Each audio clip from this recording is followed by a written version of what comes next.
This is We Burlesque.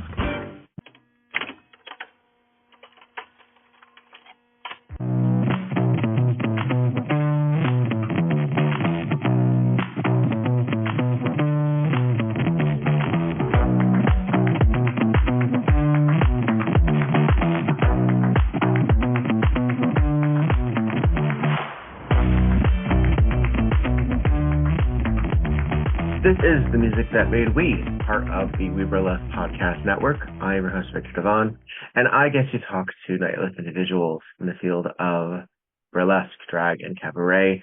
Today, we're talking about the music that made them. So this is the music that either inspired them on stage, off stage, got them to where they're going, or will get them to where they will end up being. I'm very excited to have back on the pod. I have Obscura Fox, everyone. Hello, hello. Hello, hello. Thank you for having me again. Yes. How have you been the last couple, let's see, it's been a few months since I spoke with you. What have you been up to? I'm doing a little bit of traveling. Just finished my Kink Fest performance this weekend. Nice. Miss Pucks with Plenty put on the show, and I was lucky enough to get out there and get naked in front of people who are already naked. Yeah. Well, so is it a what is Kink Fest? I guess I won't lead. What's the question? What is the event? Yeah, Kink Fest is just it's like a kinky convention, so BDSM, all of the various different ways and flavors that one can be kinky. There's classes and lectures, and I mean, even things like legal information for having like multiple partners or, non-traditional families, and then things like, this is how you spank someone until whenever they want you to stop. Yes.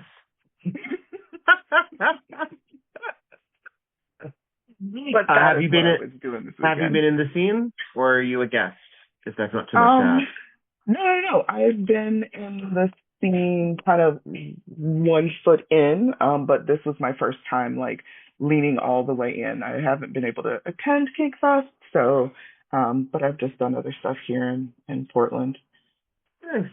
Yeah, White Elephant Burlesque started in the kink scene. So we performed at dungeons, we performed at fetish events like in Jersey, the Floating World, Libertine Ball in Philadelphia. So it was one of the first places that we really got notoriety. It was very gratifying, and I think that one of the reasons, and I'm pretty vanilla, all things considered. I mean, but I like to think of myself as both respectful and open-minded when it comes to a lot of things. I've sat for a lot of panels that I wouldn't necessarily do anything with that information except just absorb it. But also I found the kink community to be one of the most welcoming in terms of what our burlesque was giving, which, at the time was very queer and very body positive, very, well, I hate the expression body positive, but body variety. We had relatively thin people, we had larger people, and while we not yet had a lot of other flavors represented, it was nice to get that, to cut our teeth on that, basically. Yeah, it definitely felt like I could do some other things that might be a little risque, which is always interesting for something that is 21 and up. But there were just a lot of things that were different, and it felt like it was received. Because some of it wasn't what we could necessarily, some of it's not what we could do at a regular floor show or a place like Triple Door. So, yeah.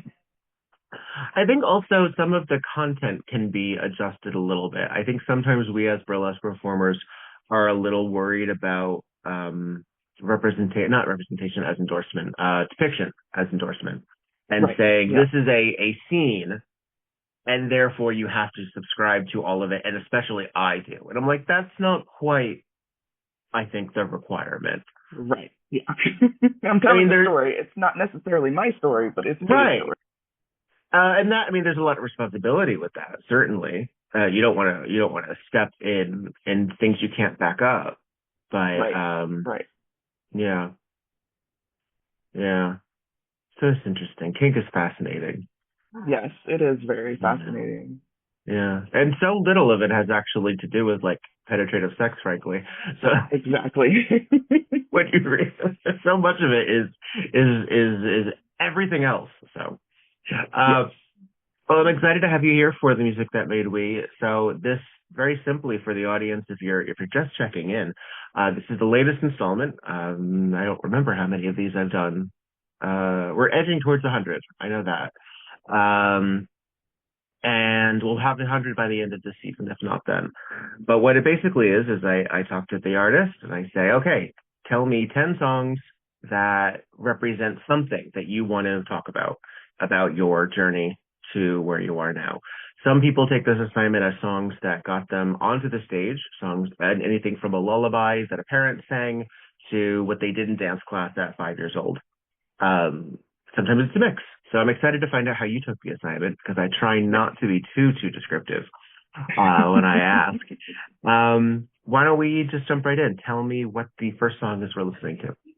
Yes, it is All I Do Is Win by DJ Khaled. Why this song?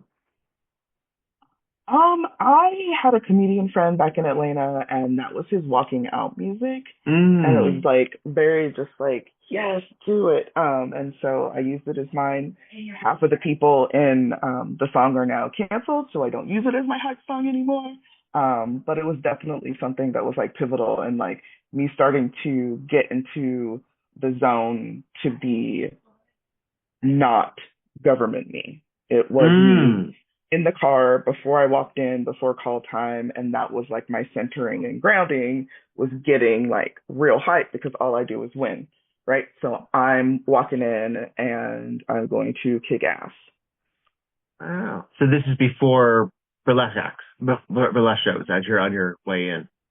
Yes. It was at first it was belly dance, and then it became burlesque. But now I It's a have a little different process. different vibe than belly dance. Yes. But it definitely got me kind of like elevated for that stuff. I have Yeah. a different process now, but that was the OG hype song for me. Very nice. Yes, we listen and we judge, but we accept, I think also. Exactly. So when it comes to musicians that failed us in some capacity, that's on them. That's on them. Exactly. And it is up to us, I feel, how we then take their music in present tense. And there are some musicians where I can overlook, where I'm like, but I have too many things that are going on in my head, so I'm not worried about it. And some musicians where I'm like, it's all I can think of. So I don't want to listen to this. And it's very difficult sometimes. I mean, I used to listen to the Dresden Dolls on a daily basis, and I can't right now. Maybe I will someday, but I can't right now. But that's rough. And also sometimes it's not their fault because sometimes I have to proto-cancel musicians because they have associations with things that they never signed up for. Yeah, there is that, but definitely for this one, DJ Khaled and Snoop Dogg, it's like, oh. Snoop Dogg, T-Pain, Ludacris, and Rick Ross. This is All I Do Is Win from the album Victory. Let's take a listen. Yeah, all I do is win, no matter what. Got money on my mind, I can never get enough. And every time I step up in the building, everybody hands go up. And they stay there, and they say yeah, and they say there. Cause all I do is win. And if you going in, put your hands in the air, make them say that. Ludacris going in on the verse, cause I never been defeated and I won't stop now. Keep your hands up, get them in the sky for the homies that ain't making it and my folks locked down. I never went nowhere, but they saying Luda's back. Blame it on that contour, the hood call it Ludayak. And I'm on this foolish track, so I spit my foolish flow. My hands go up and down, like strippers' booties go. My verses still be serving, tight like a million versions. Last time on a college remix, now I'm on the original version. Can't never count me out, y'all better count me in. Got 20 bank accounts, accountants count me in. Make millions every year, the South champion. Cause all I do is win, no matter what. Got money on my mind, I can never get enough. And every time I step up in the building, everybody hands song All I Do Is Win from DJ Khaled, etc. Etc. Hang on 1 second. Issue with my headphones. All right, I think I'm better now. Yeah, that is a hype song. I mean, was it? It feels like something that would happen like when it sounds like a wrestler intro theme. I feel like if it wasn't, then anyone's opportunity could go there. Yes. Yeah. MMA, boxing, one of those. Yeah. I had so when I was in the Rocky Horror Picture Show Shadowcast, Home of Happiness in New Jersey, there would be pre-shows. So pre-show would either be, often would be a scripted or choreographed performance piece to a song, just something. Often in Rocky Horror world, but didn't have to be. And then there would be rules and announcements, which was usually run by our cast director, Larry, and somebody else in the cast. So rules and announcements, basically letting people know what they could or could not do in the theater in a fun way. And then also doing the Transylvanian, not anthem, what would you call that? The pledge, which is that we swear often and loudly to strike a blow for 6-inch high heels, that kind of thing. And but they were big wrestling fans, and so they would come out to their own theme music. So I didn't know that was a thing. I was not a wrestling person, and the only wrestling I really remember is from like the 90s with Randy Savage and Hogan. So I have distinct memories of having come up with my own, and I always floated back and forth. The last one I went with, I really should have just done Madonna and called it a day, but I think the last one that I settled on was Filthy Gorgeous by Sister Sisters, if that tells you. Yes. But I was a very different person back then too, so yes, we're going back. We're going back almost 20 years at that point. Right, exactly. Actually, more than 20. Fun note, Ludacris used to be a DJ on an Atlanta radio station, and I used to listen to him as a DJ, and he played his, not mixtape, but he played one of his songs on the radio. I can't remember if it was sanctioned or not. So that's the fun of a mixtape, yeah. Exactly. So that's always fun. Well, let's go right into track number 2, because we're going to take a sharp left in terms of what we're going with. Tell me about track 2. Track 2 is Thin Wagon by Dixie Chicks. They are called The Chicks now. And so background, I didn't listen to a lot of like pop music at home, just because, Asian people listen to different things. But one thing that was allowed in my household was country. So like country, gospel, that sort of thing. So I got used to country. I like country. A lot of country is in my vocal range.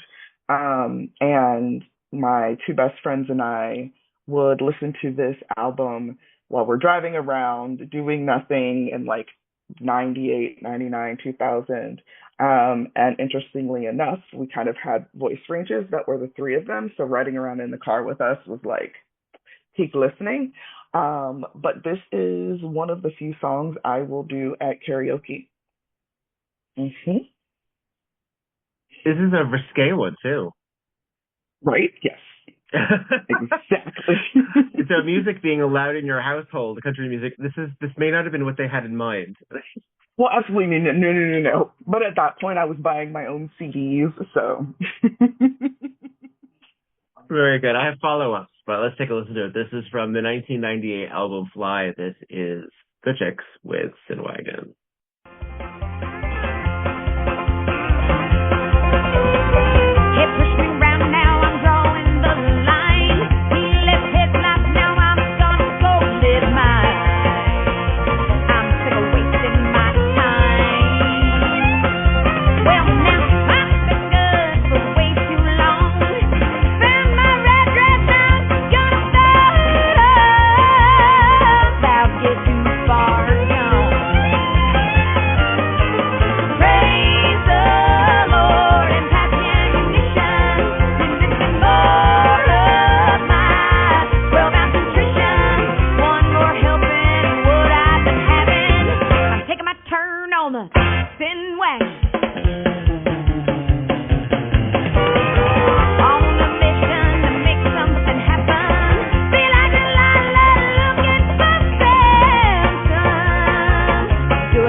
like it from the Chicks.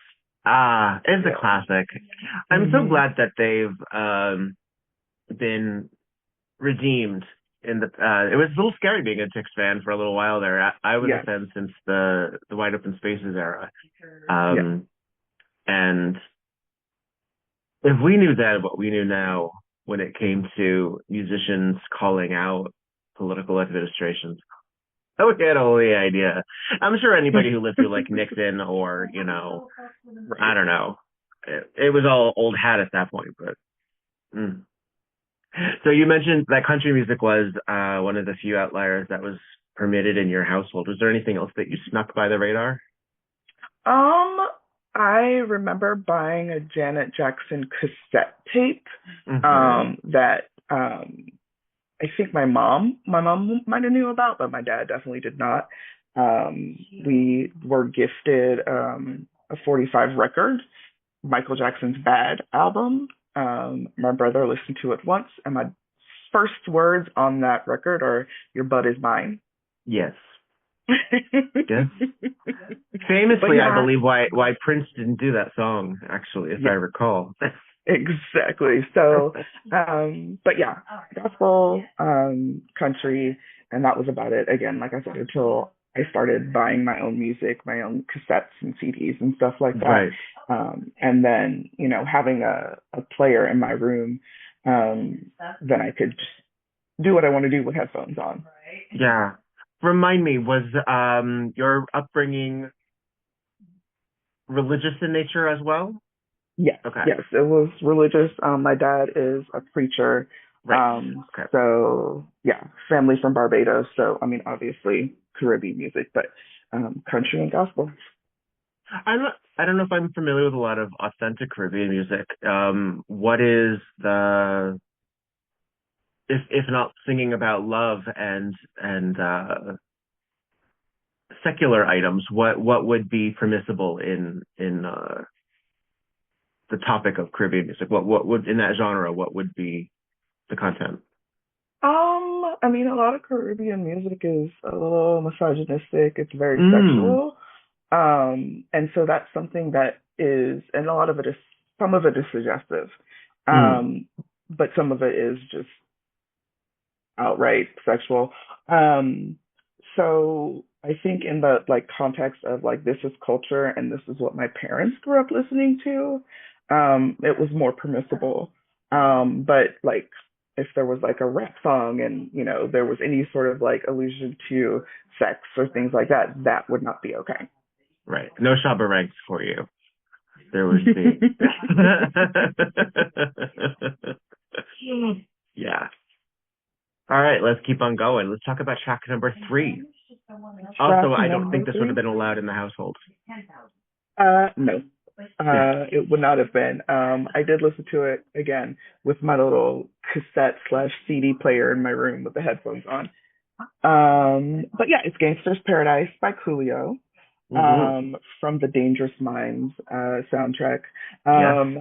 And this is another karaoke one for me. I know absolutely every single word to this song. First rap song I ever knew all the lyrics to. And doubly so, the act that took me to my first festival outside of the Pacific Northwest was an act that used a like really epic thematic or dramatic version of this song. And then I kind of mixed it with something else, but it was this song as well. So it has like a dual meaning for me. Nice. Yeah, this is classic. I mean, really. It was probably one of the first rap songs that I remember my mom not being turned off by. I think because also she really liked the film Dangerous Minds. She was a second-wave feminist, very into the white savior sort of mindset, unfortunately. Yeah. But so that's Dangerous Minds in and of itself. Listen, well-meaning, you know. We learn and we grow. But this is from 1995. This is Coolio and LV. This is Gangsta's Paradise. As As I walk through the valley of the shadow of death, I take a look at my life and realize there's nothing left. Cause I've been blasting and laughing so long that even my mama thinks that my mind is gone. But I ain't never crossed a man that didn't deserve it. Me be treated like a punk, you know that's unheard of. You better watch how you're talking and where you're walking, or you and your homies might be lying and chalk. I really hate the trip, but I gotta low. As they croak, I see myself in the pistol smoke. Fool, I'm the kind of G the little homies wanna be like, on my knees in the night, saying prayers in the street light. Been singing most of the night, living in the gangster's paradise. We've been spending most of the night, living in the gangster's paradise. We keep spending most of our lives, living in the gangster's paradise. We keep spending most of our lives, living in the gangster's paradise. Look at the situation they got me facing. I can't live a normal life. I was raised by the shit, so I gotta. That was Gangsta's Paradise from Coolio from Dangerous Minds. Mm-hmm. Yes. Yeah, sample from Stevie Wonder. Yes. Very effectively. Very effectively. Yeah. So when you were listening to songs like this under the radar, how did you become aware of them? Were you just, was it through school? Was it through TV? How did you get exposure to outside music? Yeah, it was mostly friends. When we moved to Atlanta, I was like in middle school. So I had a little bit more freedom, and again, just friends. And listening to the radio stations, like the one that, Luda was on, was just giving me more exposure. So, when I was in Atlanta, I, had friends from the start, and all my Black American friends is kind of where that all filtered in for me. Mm-hmm. Were there situations where you would trade with folks, or where they were like, here, you got to take this track, or making your own recordings on cassette? Because I remember that era for myself. I know you're a little younger than me, but sometimes you would borrow the cassette single, or you'd borrow the full album, and then you would dub it onto your own CD, your own cassette. Mm-hmm. Yeah. No. So in middle school, being that you wanted to be like everyone else, I did not listen to Caribbean music around people who were not Caribbean or family. It was one of those things where people either didn't realize that Black folks could come anywhere other than Jamaica or Africa. So there was that whole thing. Or sometimes it was that I was trying to make myself feel more special because my family came from another place. Georgia was quite difficult in very complex ways that I did not anticipate. So yeah, it kind of oscillated through that. I mean, nowadays, obviously, I'm 43-year-old woman, and it's very different. Yeah. But yeah. So okay. Not as much cultural exchange, just cultural reception. Did you have older siblings? Nope, I'm the oldest of 4. You are the oldest. So you were the tastemaker, or you were the practice child. So, yes. Yeah, I was very lucky to have older siblings, so I was able to just absorb a lot of what they were into and get that kind of exposure. There was a time in the household where we were not allowed to watch MTV, but I feel like we were home alone so often where a rule like that really meant nothing. We just had to, select our hours. So that's when I learned who, Madonna was. That's when I remember first hearing TLC and getting sort of an idea of the world outside of my little Connecticut town, frankly, Yeah.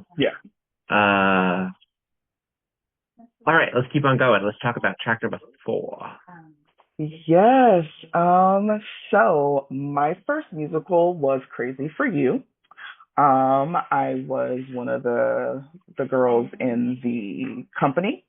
And for this song, the choreographer wanted, so there was someone playing an actual bass, but for visual, she had all of the company guys play one of the company girls as a bass. So when the person with the real bass was doing this sort of stuff, they were doing this with us. And I got lucky enough that it was one of the boys that I had a crush on. So that was terrifying and also great. I gotta tell you, I don't know if I know the show Crazy for You. I know all of these songs. But this is Slap That Bass from Crazy for You. Let's take a listen. Zoom, zoom, the world is in a mess. With politics and taxes and people grinding axes, there's no happiness. Zoom, zoom, zoom, zoom, rhythm lead your race. The future doesn't fret me if I can only get me someone to slap that bass. Happiness is not a riddle when I'm listening to that big bass fiddle. Slap that bass. Oh, I'm so dizzy. Slap that bass. Yeah, there isn't busy. Zoom, zoom, misery gotta go. Slap that bass. You like money. Oh, slap that bass. You can get money. Zoom, zoom, zoom, and you'll have to hide your soul.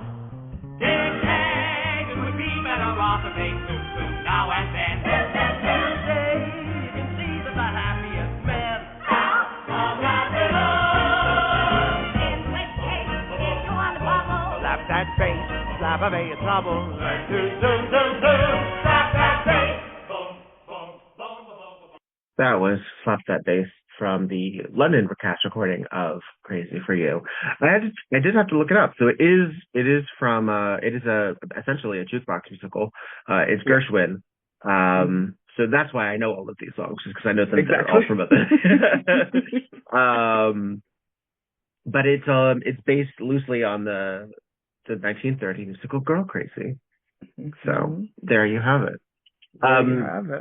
Were you a musicals person? Oh God, yes. Yes, definitely musicals. 17-year-old me, her goal was to be on Broadway. That was what I wanted to do, was to be on Broadway. I mean, before they were like, you'll never make any money as an artist. But back when I still had hope, that is what I wanted to do, was just to be company.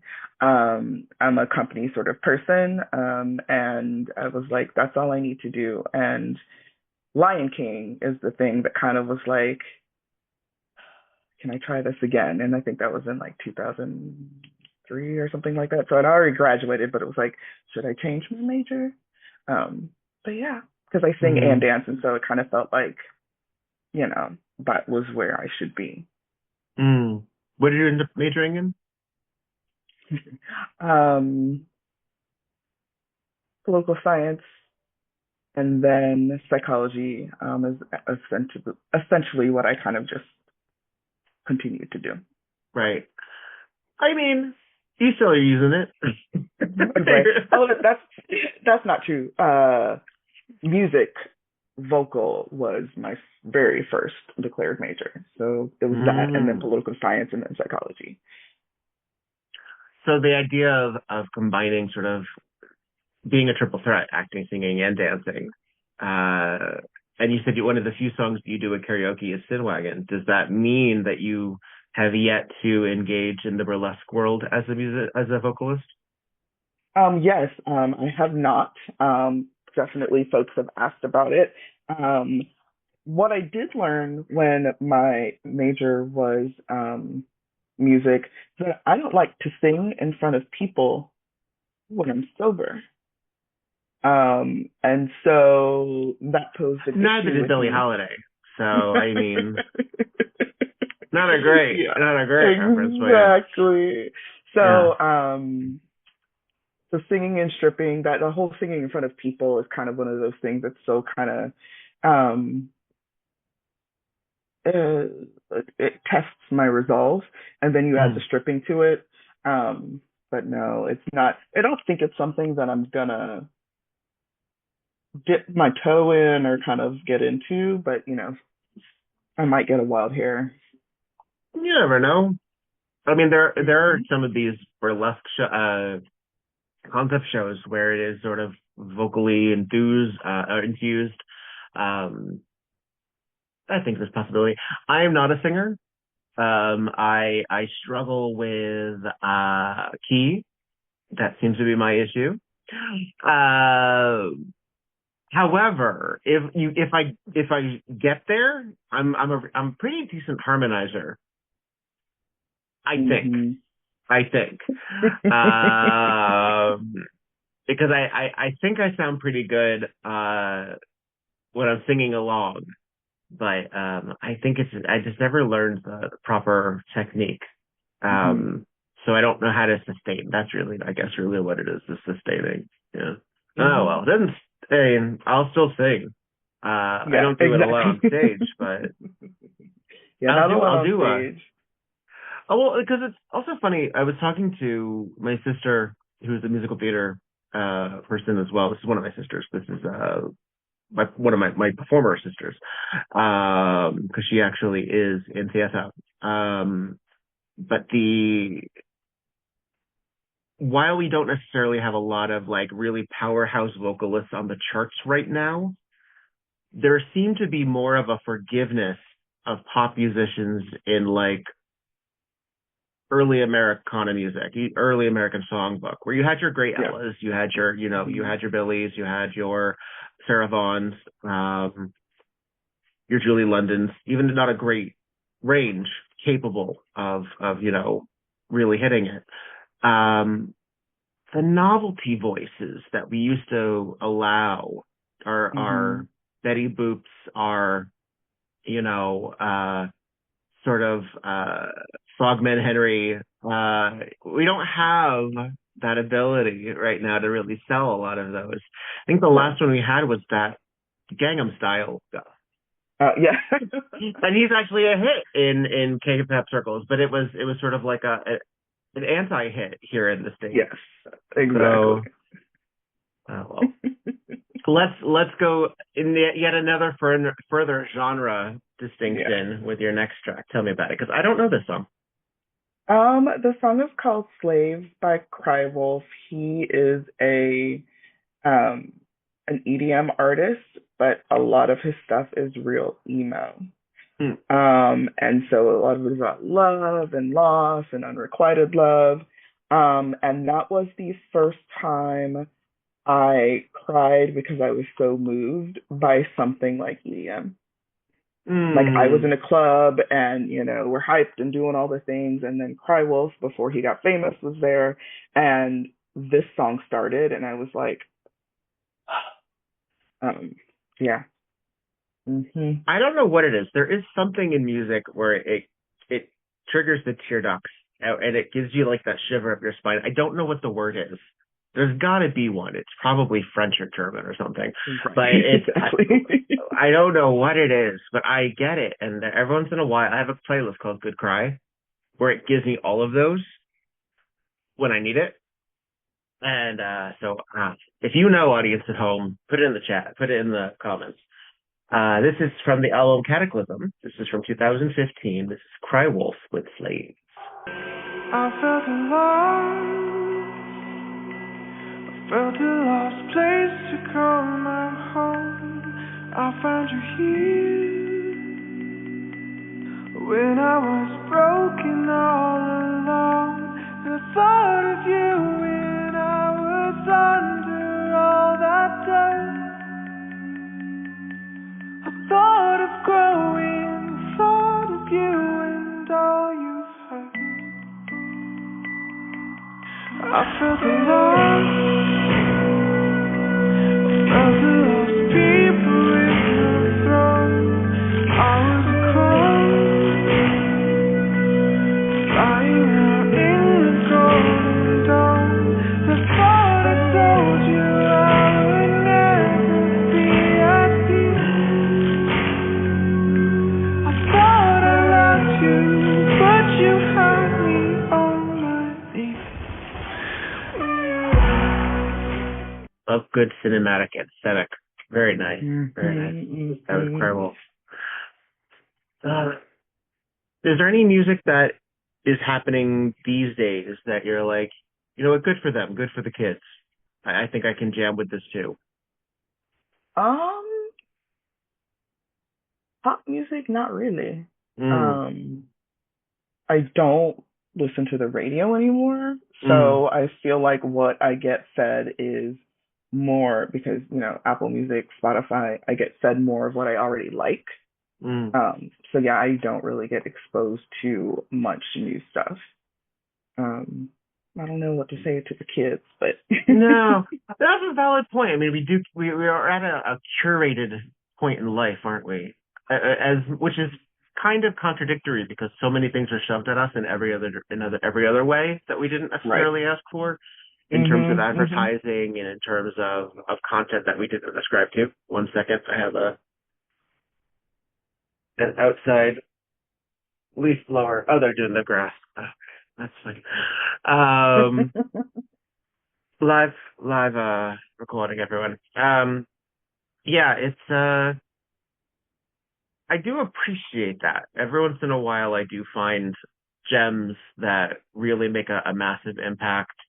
Mhm. And are you one of those folks who, when you hear it, you immediately put it through the burlesque scan and say, Um. does this read? Mhm. Yeah. Yeah. I'll Shazam immediately. And in my head, I've got like, 1,000 at least acts in there. But yeah, I mean, it does either for burlesque specifically or for teaching for dance or, Mm, just kind of noodling around. Um, yeah, it's definitely something that I think about when I hear it because I like to dance anyway, and like I will dance, no, not to anything, but almost everything. hmm. So sooner or later it gets pulled through that filter. Do you instruct? I do, I do. What is your what type of dance do you teach? It's kind of a fusion. So there's a little bit of Caribbean influence in there, obviously, and a little bit of belly dance in there, and then sprinkles here and there of some of the other dance forms that I've done. So I don't have like I can't say, oh, it's ballet or, oh, it's jazz. It's just kind of an amalgamation of all the things that I have taken. Like some of the lines that I use are from ballet, but some of the movements are Caribbean and some of the other things are belly dance. So it's just kind of a fusion of all of those things in my experience. So what type of music would you usually pull from for your classes? Um, if it's not like a genre specific class, like I teach a Caribbean fusion class, obviously Hmm. it's Caribbean music. For teaching, it can range like this list. Oh, Um, it could be anything from musicals to, Arabic rap to it just really is what kind of feel I'm trying to get for the class. You know, mm, um, like the tempo is right, the pacing is right for what we're doing. That's kind of how I mm. choose music for classes. What is the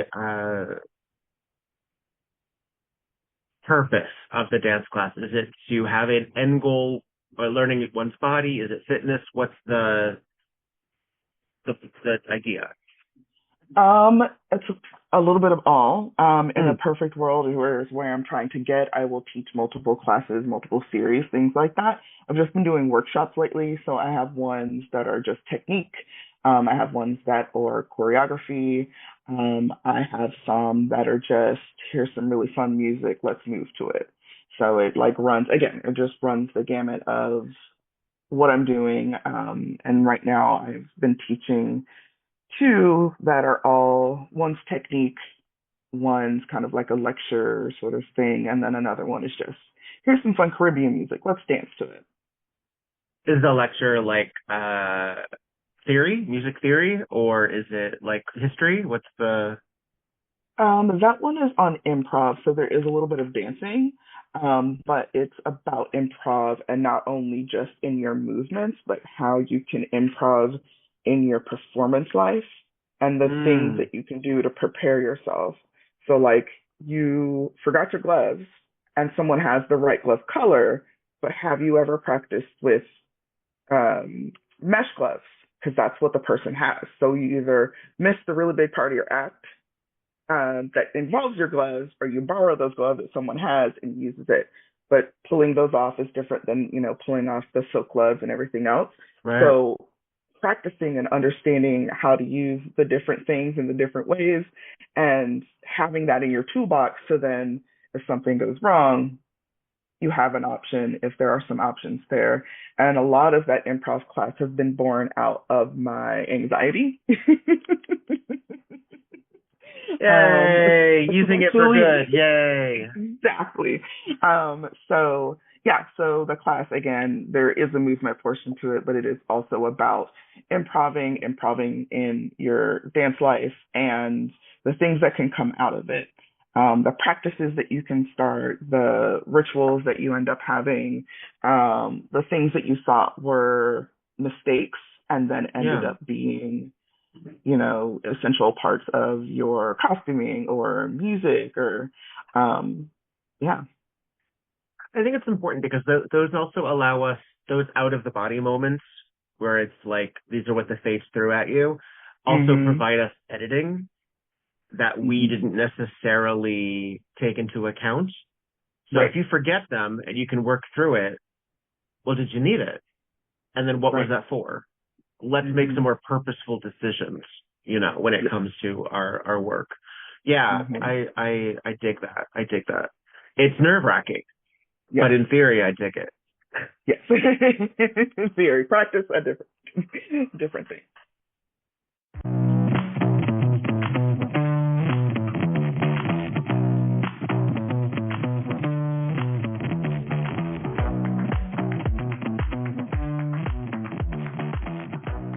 The music that made We is produced by Viktor Devon. The Burlesque Podcast Network is the creation of me, Viktor Devon. Podcast artwork is by Logan Lefeur. We Burlesque and podcast cover art photography is by Atticus Stevenson. The theme song, On a 45, is by This Way to the Egress and is used with permission. Incidental music is via Pixabay under the Fair Use Doctrine. Visit WeBurlesquePodcast.com for notes on this and every episode. You can follow We Burlesque and Viktor Devon on just about every platform, spell @ symbol before it, and remove all the spaces. You can also support the podcast via patreon.com/WeBurlesque or via Venmo by searching VIKTORBEVONNE. Don't got the cash? Who does? Please follow, subscribe, and get 5 stars on every platform you can get your hands on. It really does help. All original material is owned by Viktor Devon and by Ellison Burlesque Corporation. All of the materials are property of their respective copyright. No infringement, while likely, is intended. Copyright disclaimer under Section 107 of the Copyright Act of 1976. Allowance is made for fair use for purposes such as criticism, comment, news reporting, teaching, scholarship, and research. Fair uses are used permitted by copyright statute that might otherwise be infringing. Non-profit, educational, or personal use tips the balance in favor of fair use. All rights and credit go directly to the rightful owners. No copyright is infringement intended. Please don't sue me.